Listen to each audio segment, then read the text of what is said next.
Saya merasa puas. Pelaku pembunuhan di Klaten ungkap penyebab dan alasan menghabisi nyawa rekan wanitanya. Pelaku pembunuhan di Klaten, Jawa Tengah mengaku puas hingga ungkap penyebab dan alasan menghabisi nyawa rekan kerja wanitanya. Pelaku yang menghabisi wanita berinisial R itu bernama Turah alias Daud. Peristiwa pembunuhan tersebut terjadi di Dukuh Dumung, Desa Nangsri Manis Renggo, Klaten, Provinsi Jateng pada Kamis 22 Juni 2023 sekitar pukul 1:30 waktu Indonesia Barat. Pelaku Turah alias Daud menghabisi nyawa R secara tragis. Saya merasa puas aja sih, kalau niatan nggak ada, kata Turah saat dihadirkan pada konferensi pers pengungkapan kasus pembunuhan tersebut. Pelaku mengaku tidak menyesal, bahkan mengaku merasa puas setelah menghabisi nyawa korban. Intinya saya sudah puas, kalau dibilang rencana nggak ada, cuman ingin membunuh saja. Jelasnya di markas kepolisian resort atau Mapolres Klaten, Jawa Tengah. Ia pun mengungkap penyebab dan alasan dirinya menghabisi nyawa korban dengan cara sadis tersebut.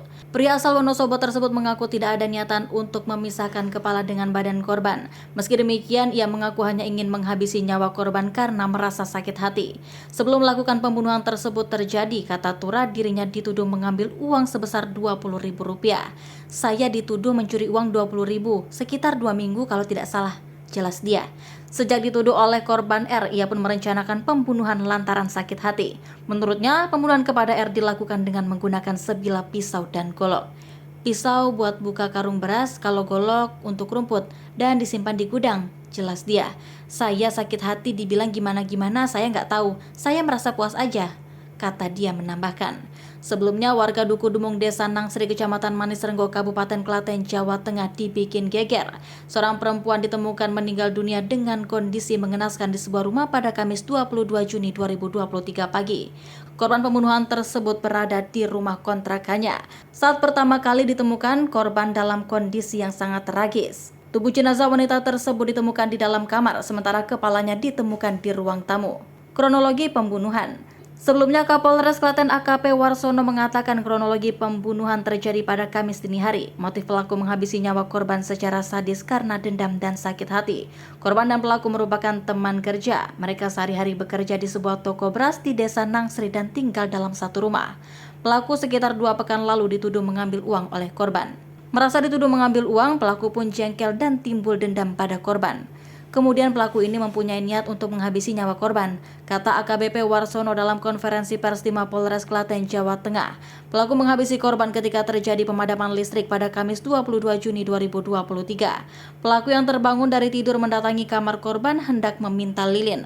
Pelaku kemudian mencekik leher korban pada saat berdiri. Korban yang berteriak meminta tolong kemudian dibanting oleh pelaku di atas kasur. Tak berhenti di situ saja, pelaku dengan posisi mencekik juga memukuli korban hingga lemas. Pelaku kemudian mengambil pisau yang dibawa untuk membuka karung beras dan golok untuk kemudian menghabisi nyawa korban. Seorang warga, Yanto, mengatakan tidak tahu secara persis peristiwa tersebut.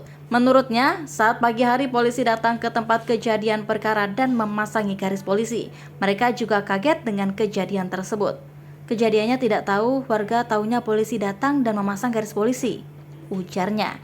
Ia menyebut ada 2 orang yang tinggal di rumah tersebut. Keduanya ngontrak belum terlalu lama.